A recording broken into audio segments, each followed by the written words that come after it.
Ei oo Asafa Powelli eikä Salamaa, mutta Roni ja Jukka juoksevat. Helvetin lujaa. Ne menee joku sähköjäniksi. Jukalla menee joku lihasjumi ja Roni nilkuttaa muuten vaan maaliin.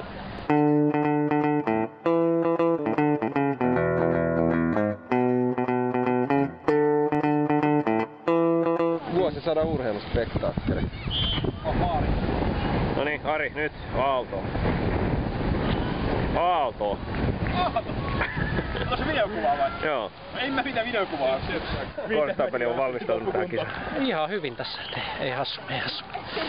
Tuleeks, mikä on aikatavoite? Mä en tiedä mikä se EM-kisan raja tällä hetkellä on, niin jos siihen mennään. Siihen mennään? Joo. Kumpi voittaa? Minä tietenkin. Miten se on valmistautuminen mennyt? Ihan hyvin, tässä on 12 vuotta reenattu ja nyt ollaan pari viikkoa otettu ihan iisisti, että kyllä tässä valmiin olla. Se luonnollisesti kääntyy. Mikä tulee ollut loppuaika? En osaa sanoa, mutta kyllä mä semmoista 10 aikaa tavoittelen. Kumpi voittaa?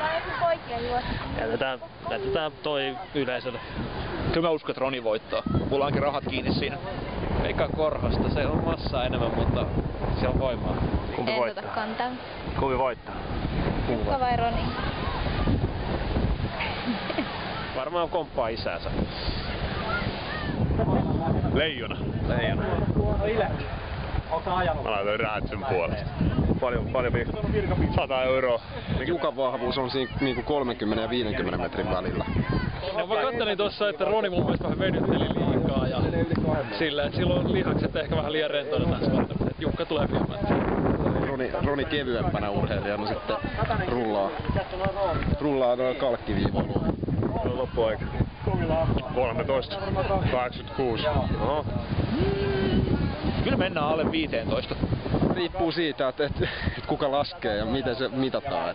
13 vuonna. 10 ja 20 sekuntin väliin. Ei oo 15-8. Tuo on aika pitkä matka kuitenkin. Tän kuntoisille jätkille. Niin...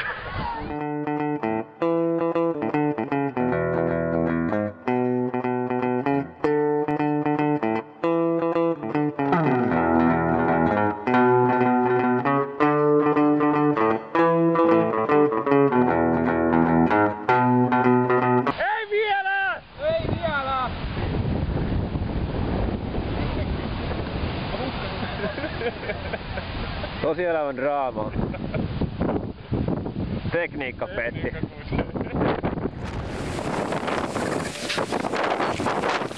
Osaaks joku käyttää Samsungin hajauttolaita?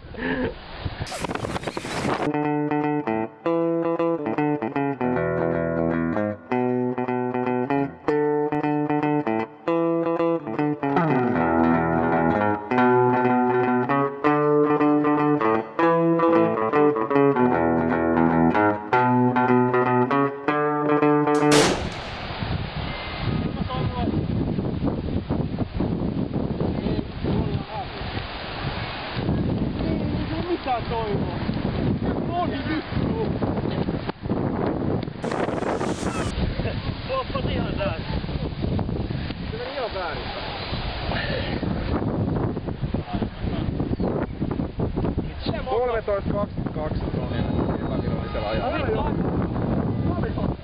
No niin.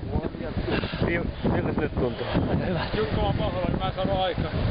Kiitos.